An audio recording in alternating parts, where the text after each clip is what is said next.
This episode is sponsored by Kelly Stark.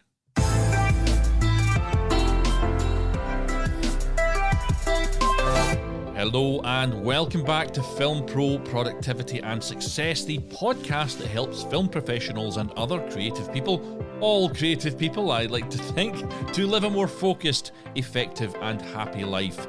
My name is Carter Ferguson and this is episode 124, Doing Stuff for Free. All we have to decide is what to do with the time that is given us. J.R.R. Tolkien.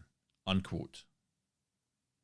In last week's show, I talked about combining podcast lessons to get yourself moving again with a strategic plan. And if you find that sometimes you get overwhelmed with productivity advice, there's just too much information, then take a moment to go back and check that one out. It'll help you to get the most out of this show. And it's another engagement on the level of high-level thinking, and that's the ability to work on your life and career at the same time that you find yourself living and working in it. But today's topic is one that I've seen posted about again and again on social media, and generally speaking, I stay away from it when it comes to online forums and Facebook groups, etc., as it can be a no-win scenario with some people. But this is my podcast, and well, can say whatever I like. So today I'm going to give you my take on doing stuff for free, and I was tempted to do two episodes, one called Why You Should Work for Free and then another called Why You Shouldn't Work for Free, but I thought better of it and here we are. And this isn't rocket science, I don't think, but there's quite a lot to it. In fact, I have to admit, this is my second recording of this episode. I did record it in full, uploaded it to the media server, thought about it for a day, and I'm right back here with even more information that might be of interest if you're thinking about this sort of thing.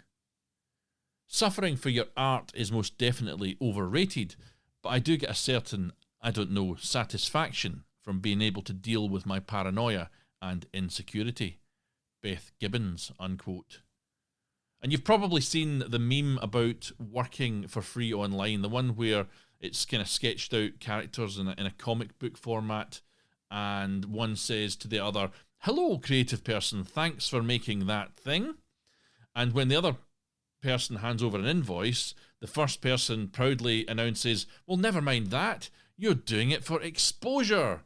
And in the next frame, we see them try to spend their exposure, which is like, dollar bills, but with exposure written on them instead. And they try to buy something at a hot dog stand, and the cart owner laughs at them and tells them to fuck off. Well, I'll post it in the show notes if you haven't. It's very funny, and it's a truism for sure as well. But here's the thing, it's not really that cut and dry when it comes to doing stuff for free. There are some opportunities that could help launch your career, even when you don't get paid for them. Amy Morin, unquote.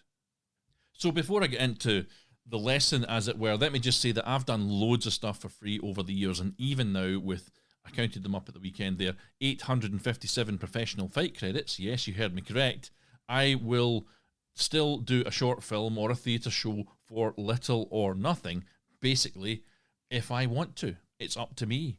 And I could tell you about a short film that I did last month, and I won't name the film because there's people in it who would not come, people in this story that would not come out of it well, perhaps. But basically, I was engaged in a short film. I gave them a reduced rate because they seemed to be nice people, and it was just a short film, so they didn't have an awful lot of money. So happy to give them a deal. Anyway, the advanced schedule said I was going to be required at 11 o'clock. And by 11 o'clock the night before, this is 11 o'clock in the morning, I was expecting to get called. By 11 o'clock in the night before, I had chased them up to try and get a call sheet, hadn't received it, and had just went to bed thinking, look, it'll arrive in the morning, and I know I'm called at 11 anyway. So at 3 minutes to 8 in the morning, I got a call from the director saying that the call time was 8 o'clock. And I was like, well, I'm in bed watching YouTube. So yes, that ill-fated YouTube addiction, I still have it. But I'm trying to break it at the moment. Anyway, so I said I'll get there shortly. So she, by the way, didn't know it was going to be 8 o'clock either. What had happened is the night before there'd been some mess up and the location that we went to shoot in wasn't available. And so the first AD had taken it upon himself to call people at 8 o'clock rather than 11 I presume because he was trying to get something they'd shot the night before into that day, but nobody knew about it. Anyway, I travelled in, and as I was travelling in, I got another call from the director, who, by the way, hadn't been there at 8 o'clock either. She didn't know it was an 8 o'clock call, so she had said she'd gone in, and there had been an argument with, not with her, I think before she even arrived, perhaps. The first AD and the third AD had walked off the job. You can't make this shit up. Anyway, they'd walked off the job, so the director, who was also in it, by the way, she was starring in it, was saying to me, look, we're not going to get this shot today. We're maybe going to have to put it off. And I said, I'll first it. I'll first direct your short film. I was like, how hard can it be? It's a small short film. They're not shooting that much. Have been around 857 credits, I hasten to add. BAFTA Scotland gave me the Cineworld Audience Award in 2011 for my feature. You know, I know what I'm doing. I'm thinking, I'll just first it. You know, I've more or less firsted short films of my own in the past anyway. So that's what happened. I went in, shot the scene that I was there to shoot. I sorted it all out, got the shots, and I first AD'd it till 6 o'clock at night. When I did leave, we weren't quite finished, but I had stuff to do that day. I hadn't foreseen this. My scene had finished by 2, I think. I think we all got in and were ready to shoot by about 11:30, and I got them completed in that scene by 2, and it was meant to shoot over 5 hours. We got it in 2.5 hours, and it's sweet as a nuts, a nice scene, and we went on, and the day completed. So that was all good. But I didn't ask for extra money for that. In fact, the producer offered me extra money for that, and I actually said no, because I was quite happy to help them out. They were clearly struggling and in trouble, and I chose to do it for nothing. That's what I did. But I also started this business in Monklands Youth Theatre and in Scottish Youth Theatre, and I learned an awful lot there. I'd go as far as to say that I learned more at Scottish Youth Theatre than I learned in my drama course. I did 3 years on the drama course at QM in Edinburgh, and I learned a lot there, but not half as much as I'd learned by volunteering my time at the youth theatre, at Scottish Youth Theatre. And obviously, when it was just a youth theatre, I was just participating in it, but they had a company called XSYT, which went on to do stuff with kids that were over, well, they were no longer kids. And I was one of them, and I designed some stuff with them, and I was in a few shows, and that was all great. Enjoyed it, learned a lot, brilliant people. Mary McCluskey, the artistic director, excellent, just a great experience. And I did all that for free. Anyway, also I could say, just going back to QM briefly, that I worked with Bert Bracewell for 4 years after I'd finished training. Bert Bracewell was my fencing coach and stage combat instructor, and I had the same training that everyone else got for year 1 and year 2, but by year 3 I was starting to think I like this, and I specialised in it in year 3. But then after that, I'd left the college. I was no longer there. I was no longer in training, but I returned time and time again for 4 years, in effect, to get mentorship from Bert Bracewell. And what would happen is I would come along, I would help him with a class of students. I was a fencing instructor by that point. I could teach épée, foil, and sabre to a high level, and I helped him out with that. And in return, he was teaching me things like, he'd say, grab sword and shield. We'll do sword and shield today. I'd do a session on sword and shield with him, or trident and net. These are all things I was learning that I was getting out of it, but I wasn't getting paid for it. And then I could talk about what I've been doing recently on Mercy Falls. That's the behind-the-scenes stuff for Mercy Falls. I was on Mercy Falls, Ryan Hendrick's feature film, as fight coordinator. And I just happened to shoot some behind-the-scenes stuff because I had a camera with me, and I said, who do I send this to? Who's doing your behind-the-scenes video? He said, no one's doing it. And I said in that moment, well, I'll do you some behind-the-scenes stuff. So I shot for 10 days, unpaid, on Mercy Falls for behind the scenes.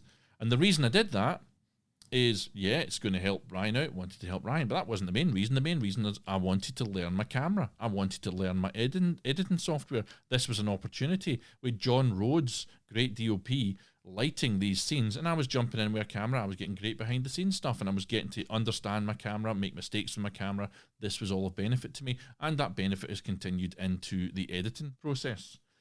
But these are just some examples of things I've done, over my career. Some of them fairly recent, as you can hear. In fact, I've not finished the Mercy Falls one yet. I've got to do a second pass on what I'm delivering to him, and that'll be completed shortly. But anyway, I do stuff for free, and I've got loads of experience. But why do I?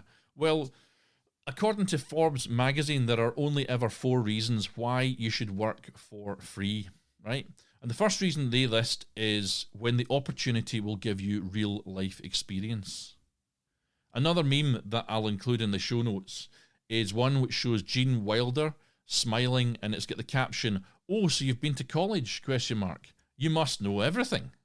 Well, we all know that having a college diploma or a university degree is not necessarily a fast track into whatever industry that you are trying to make a career. So volunteering your time for real life experience is a worthy reason to work, especially when starting out, for free.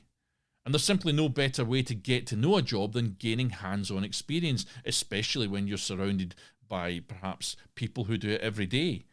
You can ask them questions and gain mentoring from those that really know how things work and what problems you might face when you later do it yourself. And you'll also learn some of the hidden problems that you may later face in things like how much to charge for a particular professional service.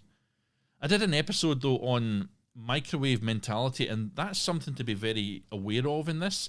Nowadays, everyone who has watched a YouTube video, and this is maybe a slight exaggeration, but many people, an awful lot of people, feel that if they watch a YouTube video on a topic, that they can call themselves an expert in that in the same day. I see it all the time. I see it every day, in fact. So it's definitely a problem. But some things you just have to accept take years to learn, and there is almost always more to how things work than you might glean from a few weeks or days or minutes researching how to do it yourself.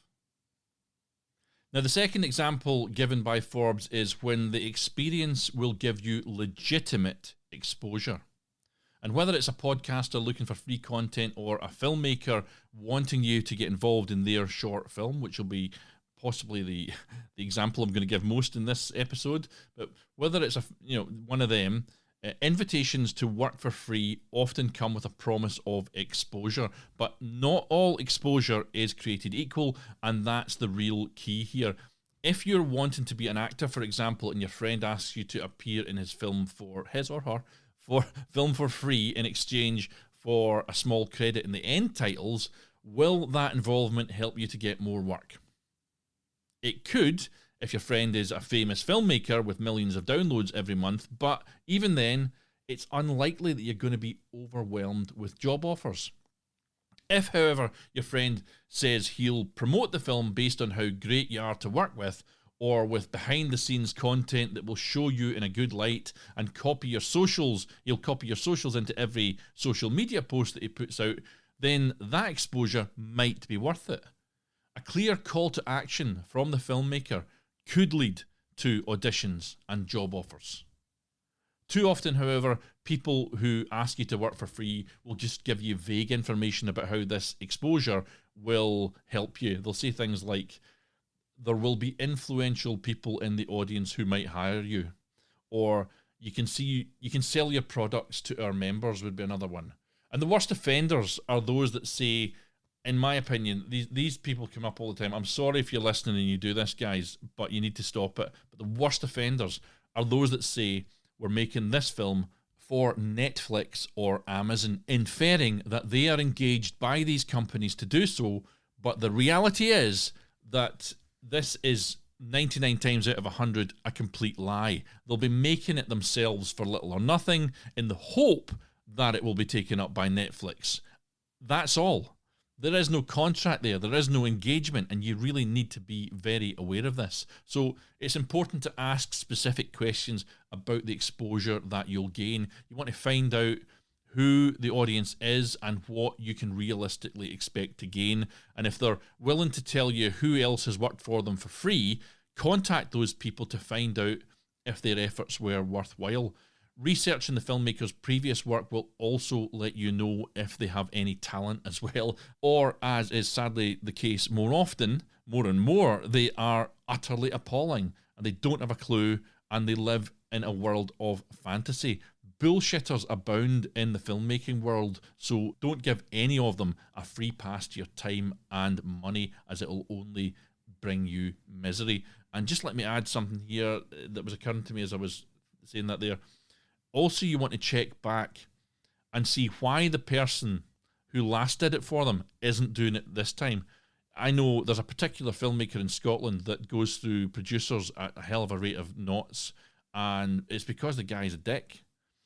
And, you know, he hands over, he lumps all the hard work, all the admin onto someone, none of the creative work, and takes all the creative work himself, and then says how brilliant he is at the end of it, when really he's been carried across the line by these people that are helping them. So you want to look back at what these people have done before. Do your research and ask specific questions about what you're going to get out of it, okay?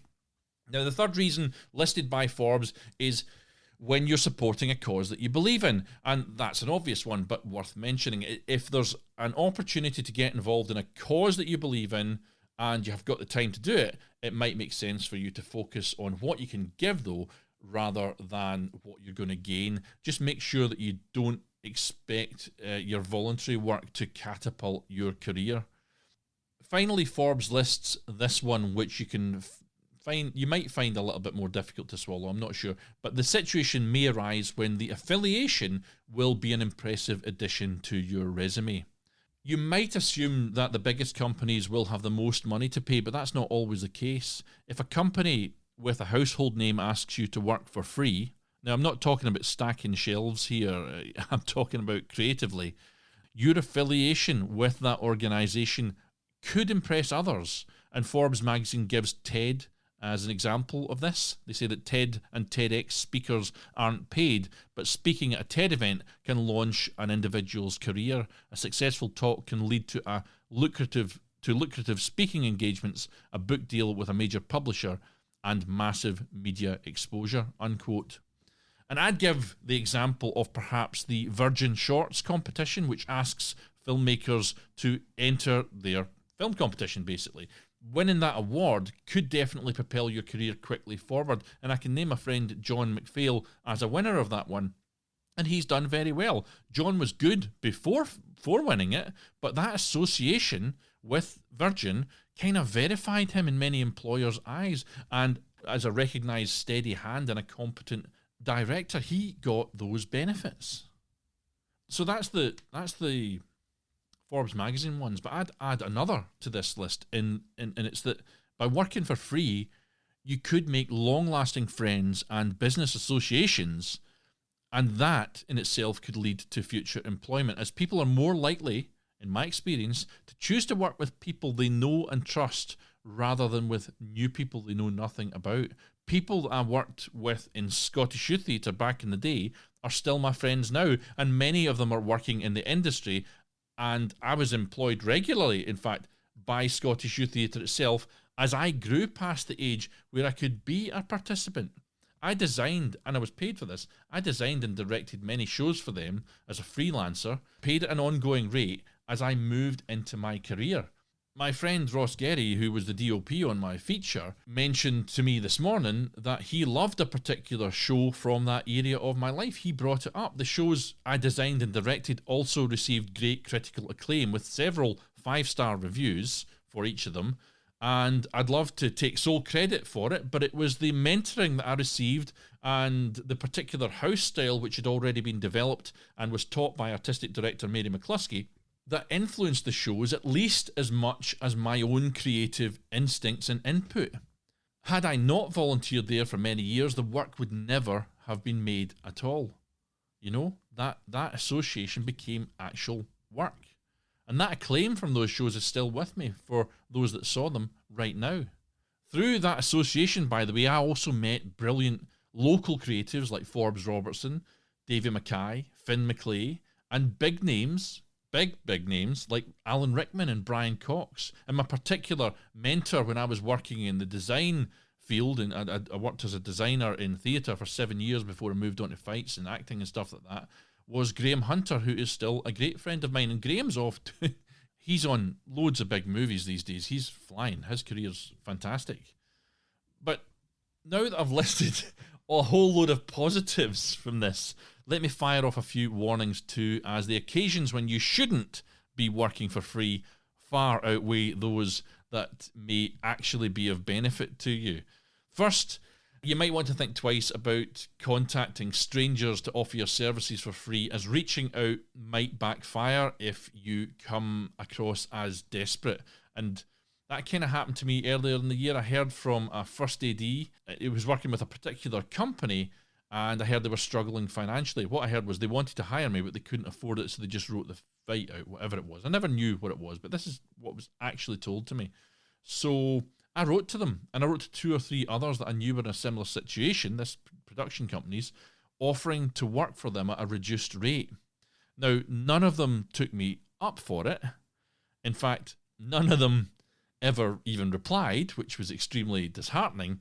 But I now find myself in an awkward position that they may believe that I was desperate when I contacted them. It's a rather icky feeling, and frankly, I'm annoyed at them now that they didn't take the time to respond to me, and I don't really want to help them anymore. But that's just the way it went.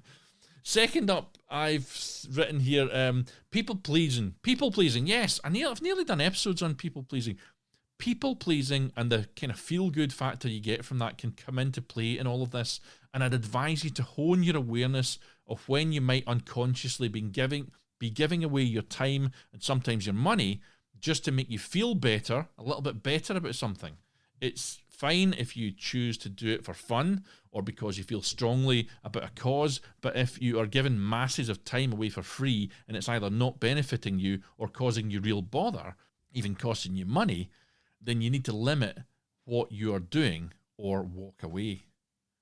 And with anything you're doing voluntarily, you need to set limits on how much time you're going to give. A concrete limit will prevent you from overextending yourself. And then when that person or someone else asks you to donate more time, you can say, I've already reached my allotment of how much work time I can give away for free this year. And you should do this anyway, as somewhere along the line, doing stuff for free and for fun is really a hobby and not a professional career. And if you're still working for free after 50 unpaid gigs, let me just tell you folks, you've got a hobby there as opposed to a legitimate income source. So yeah, set limits to how much time you're going to give. I've kind of done that on the Mercy Falls movie, in that I've said, because I volunteered to do it for free. There was no like set out, this is what we want. I volunteered, Ryan accepted. So what I've agreed to do now is make a 20-minute version of the BTS, which will be polished, and I'm going to pull some bits out of that you can use in social media. That is it. That's when that ends. That is the end of my agreement with them. So that's how I handled it. But anyway, all of this can become confused with another problem, and I've mentioned it many times before, and it's if you have the mindset that you're doing someone a favor. And then if you have that mindset, then that favor is not a contract for future work. It's not a contract for future return of favor, and it's not even a contract for future respect, or that they'll even remember you somewhere down the line. This mindset can also delude you into believing that you're more important than you are, or even worse, it can be completely true. You can be helping people out, you can be saving them, and not getting credited for it. I've saved many a project with my involvement. I'm just being truthful here. I don't want to sound like a dick, but I've saved many a project with my involvement only to later on be cast aside or forgotten about when it comes to credits, etc. I've also been in the unfortunate position of having what I've done for free passed off as someone else's work. And just bear in mind that volunteering your time or giving stuff away for free can be completely soul destroying. So do try to keep on top of this. And when you are giving something for free, either your time, your money, or your equipment, your valuable things, whatever they may be, it's all very often not valued at all by those that take it.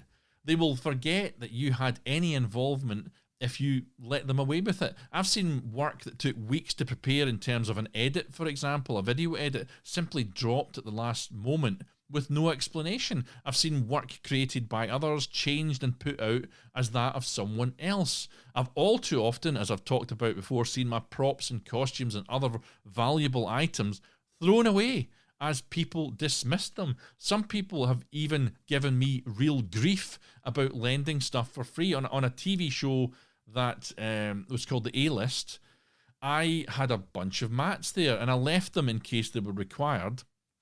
But when I came to do, I was off for like a week and a half, 2 weeks or something like that, and then I came back to do more fights, because the fight's not every day, the fight coordinator's not in every day. I came back and some bastard had taken them out from where I had them in a building and just thrown them out on the grass, and they were soaked. I had to bin them. They were hundreds of pounds. It was an absolute nightmare, and I was more annoyed about the disrespect that had been paid to me by the treatment of my equipment. It was really drove me mad. I've also provided a mat to a production, and what happened was we were on a recce, and we recce'd this abandoned school that we're going to be shooting in, and the gym hall had mats that were perfectly usable, and I was like, oh, we could use that mat in the fight. We for the fights, that's fantastic. This was I wouldn't name the film, but I was on it full time for 5-6 weeks. It was a big fight job. So I'm like, let's grab that. Fantastic. Said the production, they're like, that's fantastic as well. However, what I didn't know at the time is that the props department had their own mats, and they were intending to rent their mats to the production. And they went mental that I'd found this mat for free. I just thought it was a great solution and fantastic. And I didn't know they had mats, but these people treated me like shit. After that, the whole time I had a terrible time with the props department, all because they'd lost something like 300 quid in rental on mats for 6 weeks. Crazy, but it happens. You've got to be aware of treading on toes when you're doing these things. You don't want to be mowing someone else's lawn by volunteering to do stuff for free. Somebody that's got a regular gig, for example. You want to be aware of that. Mowing someone's lawn, I've got to give complete credit to my friend Peter, who's a free runner. He said that to me like 5 weeks ago or something like that, and it made me laugh. So yeah, mowing someone's lawn, that is stepping on someone's toes in job terms, is what I'm talking about there. Anyway, I didn't know this thing about them renting stuff. I had also got props that I'd given to companies. They'd been lost several times and never replaced either. And I'm still stinging from the loss of these things. I lost stuff on Outpost 2, which was a real sting to me, particularly. And I mentioned it in a recent show. It was 28 days later, the film Military ID Pass, and I'm annoyed that went. Anyway, it's a sad truth that time given for free is often not at all valued. So when you give your time or anything else away for free, you need to let them know it. Let them know in writing that you're doing it for free and what it would have cost if they had paid for it. Let them know that, particularly if you are lending someone, what the value is of the item if it gets lost or damaged. And I got a payment instantly from the A-list as the mats that were binned had a value to them.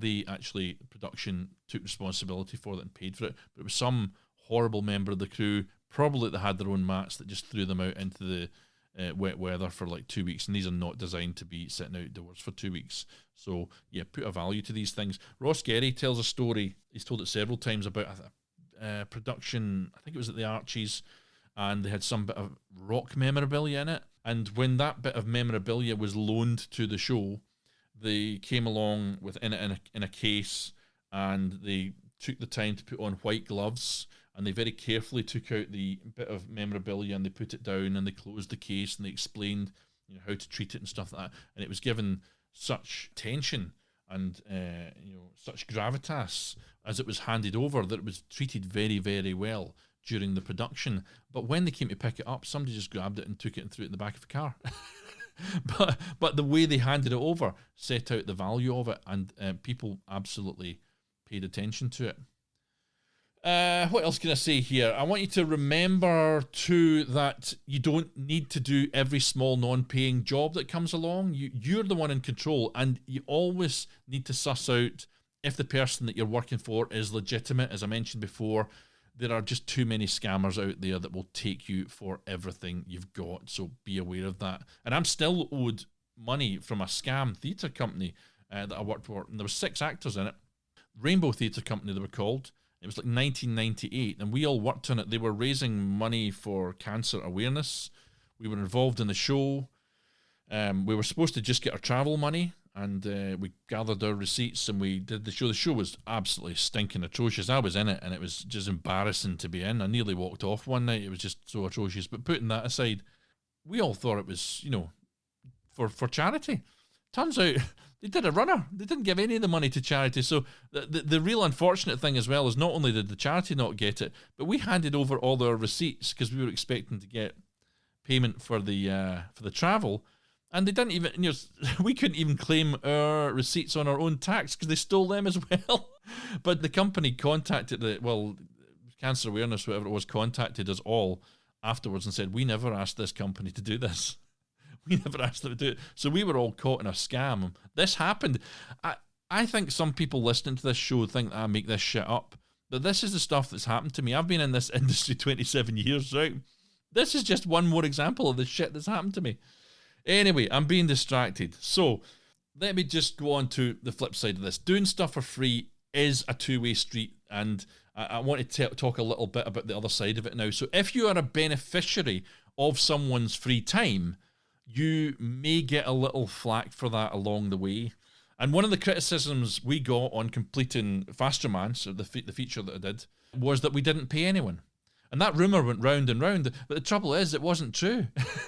A lot of times when you've made a few small films for free, for example, with no budget, then when you've got some money and you're paying some people, the haters will assume that you didn't pay anyone anyway. It's all very aggravating, but you can get flack just as you start to move up the ladder, even if you've done nothing wrong. And people can criticise you anyway. If you were to say get involved in something like the Virgin Shorts competition I mentioned earlier, because you're just the leader of the group. And I had a real set to with an asshole, that's me getting Americanised, with an arsehole, as we say in the UK. I had a real set to with an arsehole that was criticising John McPhail for not paying people on the short film that he'd done and had success with.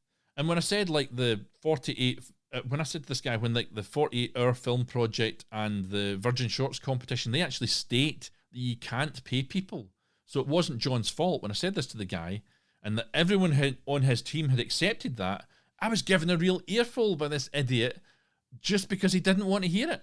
And I'd kind of pulled him up. I don't pull people up very often. I do it more these days because I don't like to see people being poorly treated. But that guy, I'd like to have words with him even now. I was very, very nice to the guy when he was giving me grief about it.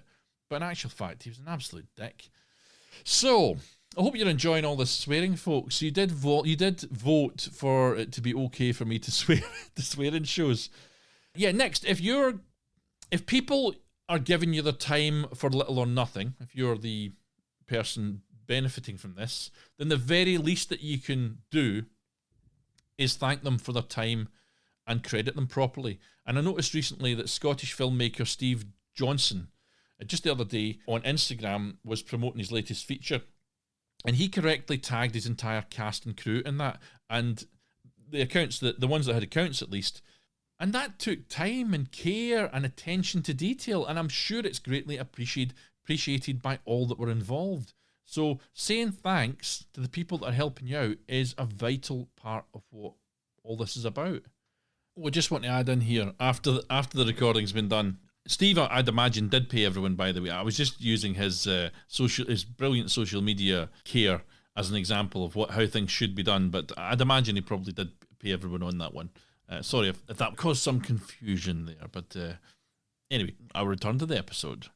I'd also warn, and this may sound at odds with what I was saying earlier to people that might want to volunteer, but I'm going to say it anyway. I'd warn not to let anyone hold their previous time commitment to a project over you and demand favours back. I once had to direct a small promotional film, basically because I was made to feel guilty for something I'd had some help on a few years before. But the trouble really was, and it still irks me now, is that on that one, I'd actually paid him quite a lot. It was $2,000. And in fact, 500 of that, $1,500 came from a funding source, a film company, and 500 it came from my bloody back pocket. They just, in their heads, never considered it a paid gig, just like a favour they'd done me. And they really forced me into doing an awful lot of work I really didn't want to do. And I really left the whole thing with a bad taste in my mouth. It made me not want to work with them again. And I had paid them. I say I'd paid them. They'd agreed to the fee. Anyway, I'm going off on one.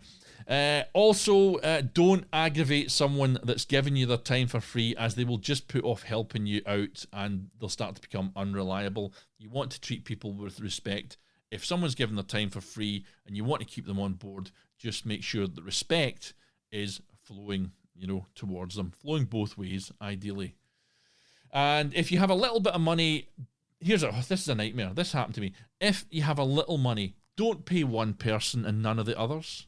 I worked with an idiot filmmaker that did this, and it wasn't even like it was a big name he got. It was somebody who'd done something that had a little bit of profile. They paid her, nobody else. And of course, word got out, and it pissed everyone else off. So if you're making a short film, either it's everyone paid or everyone unpaid. That's the way it has to be. And next, don't ask people to give you their time unless you are at least willing to pay their food and travel. Unless it's a group effort and everyone knows where they stand, of course, and you're all in it together, food and travel are a pretty minimum thing that you should be offering along with that credit I mentioned earlier. And if you can't run a crowdfunder for your short to raise enough money for travel, food, and a few production costs, you're simply not putting enough effort in. So in short, all of this stuff adds up to not taking the piss out of those that are willing to give their time for free. But let me give you one last thing. If you are benefiting from people who are giving you their time for free, and it's a little bit of a warning about credits, and it's a hefty warning. I've suffered from it several times. Very often people will come on to short films and other projects just for the credit. And if you're giving away credits hand over fist, giving away the producer credit, for example, don't give away the producer credit, by the way, it's just stupid. Or the writer credit and you're doing all the writing. Or the editor credit and you do all the editing, or the flipping lighting or makeup or costume or whatever credit, you better be damn sure that the person you've just handed that credit off to is not a drongo. And that's Australian for idiot. I heard it once on Neighbours, so you're getting it in here. In case you're confused, I do sometimes think, do people know what I'm talking about? But just make sure they're not a drongo, because if they are, you're going to have to not only cover their ass with everything they fail to do and everything they drop and everyone they annoy along the way, but everyone that later watches the film and sees that credit are going to think that they are the ones with the talent when you're the one, or a friend or someone else that covered for them, are the ones that actually did it. So I urge you, please put into your agreements, your contracts with those that come on board, that if someone doesn't earn the credit, be specific. If someone doesn't earn the credit, that they can have it taken away from them. Believe you me, this one is important.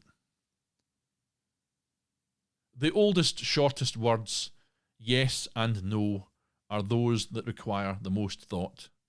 Pythagoras, unquote. Let me just end with this. It's not really a summing up, but it's important in the context in which we're talking about things here today.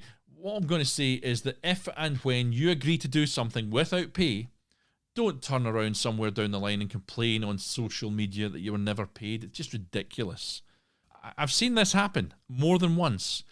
If you've got a good reason to do it, and I've given you many of them today, then do it. But if you don't have a good reason to do it, don't do it. And don't complain when you see a filmmaker, for example. I'm talking about filmmaking because that's my experience. Don't complain when you see a filmmaker posting about an unfunded short on social media, or appealing for help on Facebook forums, or even trying to raise money for something they're going to do. I've seen people moaning about that. In my business, at least, filmmakers have next to no money. They start with nothing. Somewhere down the line, they might get a TV gig or two and they might start to make money, but they're struggling, and it's a real struggle. So rather than complain about the fact that there's no money, just say no. If you don't want to do it, you don't have to. No one is forcing you, so just let it go. And I must add in here one thing that happened. I know a filmmaker that made a film, and 2 years later, somebody, one of his cast, was on social media complaining that they never got their travel money. Now, they hadn't sent the receipts. It was one of those things where you give a receipt, you get money for the receipt. That's normally the way it works, and that's that way you know that you're handing over the right of money and you've got the money, and that's it. But they hadn't done it at the time. They went on social media, complained about it, and it wasn't the filmmaker's fault. The filmmaker had asked them, they hadn't delivered it, and they moved on. But something changed in that person's life, and they decided they were not in a good mood. They went on social media and moaned about it, and then later on, what was found out, but they'd actually had a run there and back. They hadn't used public transport at all. They didn't have a receipt, but they just wanted to put the boot in. Because I have noticed sometimes, not very often, but I've noticed sometimes that if someone's given a lot of their time away for free when they were younger and they've never quite reached success, they can look back and kind of half blame these people they've worked with and given their time to for free for it somewhere down the line. So just be aware of that one. It's not right. Don't do that. Anyway, that's it. I finished finally. There's so much to it. Today's call to action, though, is if you've enjoyed this episode, please go onto Apple Podcasts and leave a review of this show. Your reviews will help the algorithm to recognise there's something going on here and there's something worthwhile in the show, and then it'll promote the show, and that'll help it in turn to gain more listeners. I'm very grateful to all of you for taking the time to listen to the show, but that review, that little expenditure of your valuable time for free, I'll pay you if you have to. No, maybe I won't. Anyway, that little expenditure of your time will help me back tenfold. In next week's show, I'm going to be talking about the cycle of productivity. That'll be episode number 125. That's the first episode of season 10. And I'm talking about the cycle of productivity, as understanding that will help you to drive towards success, which is what we're all about here. But for now, let me thank all of the sponsors for this season off the top of my head. Oh my God, William Sampson, Matt Herbert, Kelly Stark, Skier Scotland, Fraser Cool, James Tiffany's Shipyard Shenanigans. Thanks, James. Petra Kolb. Petra's always there for me. Thank you, Petra. And Warner Brothers, who stepped in to sponsor a single show as well. Many thanks to them. And if you'd like to sponsor a future show yourself, please drop me a line on the official website at filmproproductivity.com/contact, or contact me via DM on Twitter at filmproprodpod or at fight_director.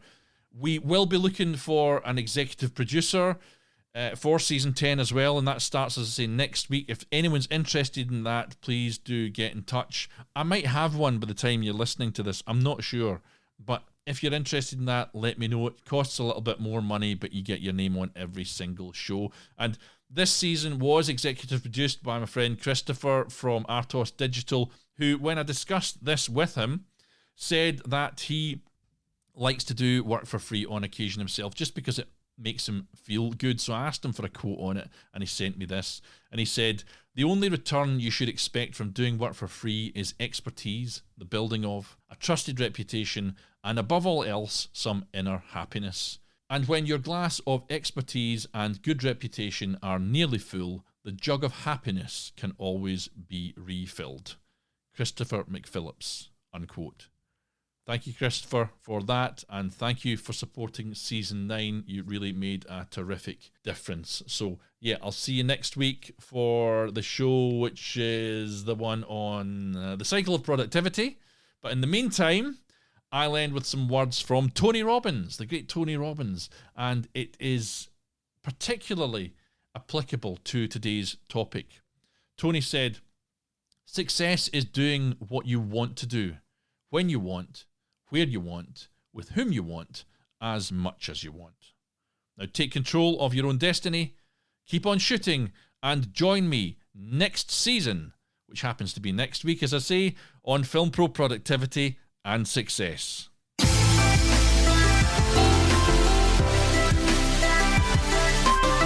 The music that you can hear right now is Adventures by Eigumitsu, and executive producer this season was Christopher McPhillips from Artos Digital.